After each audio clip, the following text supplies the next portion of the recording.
Hi, so my name is Francis Dunne. I'm a PhD student at WSU's Hyperlab, which focuses on hydrogen research. In particular, I work on developing origami fuel bladders made out of plastics. These are pretty unique structures in that polymers have long been avoided for use in cryogenics because they are way below their glass transition temperature, in which they lose all ductility and can shatter with pretty much any deformation at all. But these structures are unique in that the origami shape keeps them from plastically deforming and keeps them within an elastic range.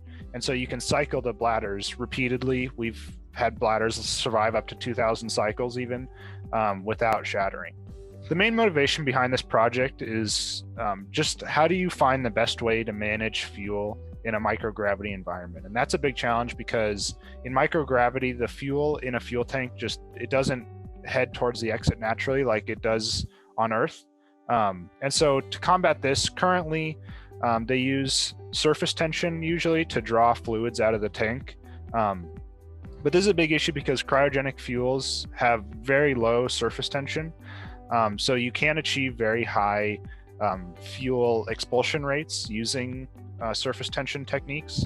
And so fuel bladders, on the other hand, you can control the expulsion rate just by how fast you collapse the bladder itself. However, this was sort of abandoned because of the cracking issues, but now that that's sort of solved, we might be able to beat the surface tension techniques just based off of that expulsion rate.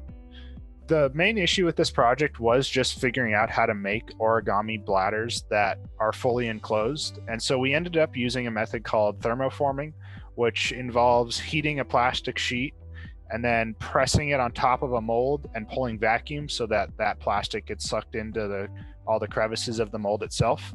And so that makes a nice bellows that's open on just the bottom face, but fully closed on the top and around the circumference. So from here, what we really need to do is start making larger bellows now. So roughly twice the size would be about 6 inches tall and about 6 inches in diameter roughly. And then after we have a bellows about that size, then we are going to fill it up with some liquid and then pressurize the outside of the bellows just to show that we can collapse the bellows itself to expel fuel out of the bellows. So this year, we have been fortunate enough to figure out some promising manufacturing techniques and also begun to explore sort of the limits of what cryogenic fuel bladders could look like in the future. I'd like to thank Blue Origin and JCATI for the opportunity and the support throughout the year. And of course, I'd like to also thank all of the help I've gotten from my fellow colleagues at Hyper.